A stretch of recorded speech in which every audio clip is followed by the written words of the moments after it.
Hey guys and girls, going to go through a exercise today. It's called the squat matrix. It's actually 3 exercises in one.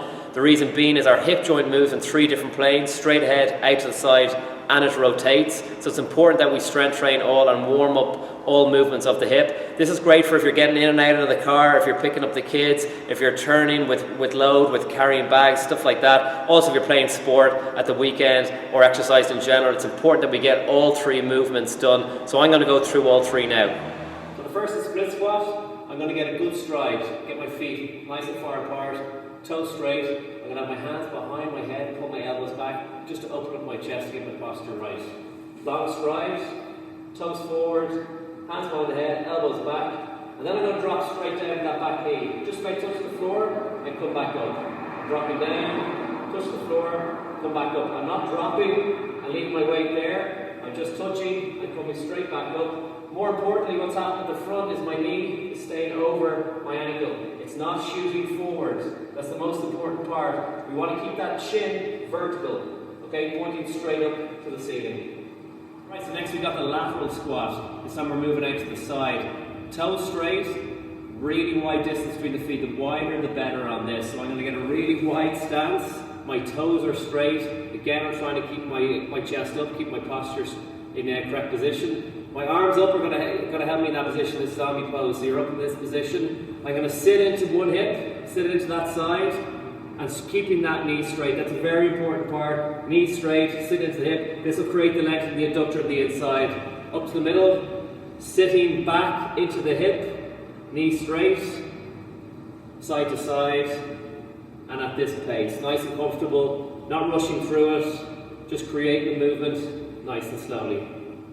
Third exercise, rotational squat. This is the trickiest out of the 3 just to get into the position and get the angle right. We're looking to get the feet perpendicular to each other to create the rotation of the hip. So I'm going to take a long step out again.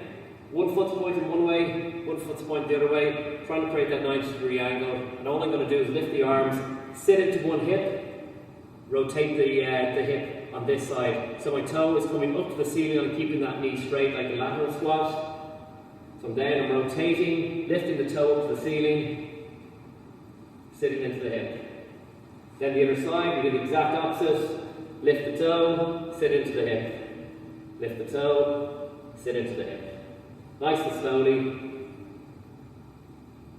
So lastly, we're just going to go through the progressions of each exercise. So obviously we all come from different fitness levels, strength levels.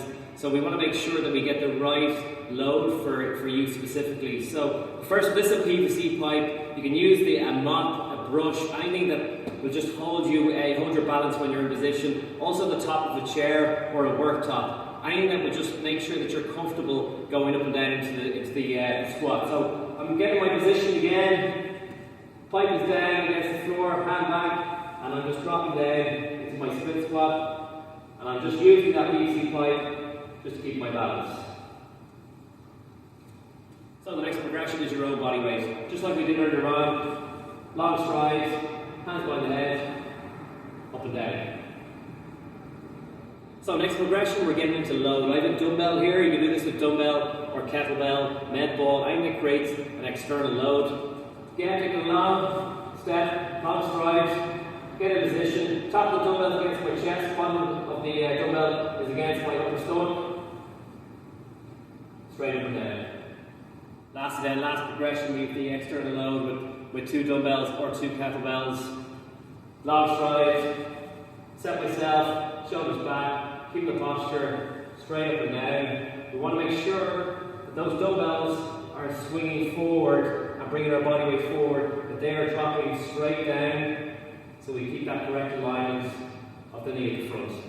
So guys, that's the squat matrix. They're the 3 exercises. Hope you understand them, and I hope you understand the progressions. Make sure that you're comfortable with each progression you're doing. Don't just jump in, grab a dumbbell, 2 dumbbells and try and go for it. You've got to create that balance, got to create that comfort in the positions of each. For some of you trying for the first time, this will be difficult. For those who are more advanced, maybe step up in the load then. In terms of what you're doing for warm-ups, for strength training, in the warm-up, you're looking to get anywhere between 8 to 12 reps. Nice and slowly, keeping the form of each squat. For strength, anything from 5 to 8. Again, don't worry too much about load. There's a lot going on in terms of balance, as I said, proprioception, that sort of thing. So just make sure that you're comfortable with the load that you are using, particularly when it comes to the lateral and the rotational squats, because there is that rotational force going through the hip, and also we're stretching that adductor, that inner thigh, that sort of groin area. You don't want to overstress that area. Hope you enjoy the videos, hope you get them into your training program. We love your feedback, any comments or anything you guys want to see, please let us know. We're more than happy to help you guys out and get some videos out there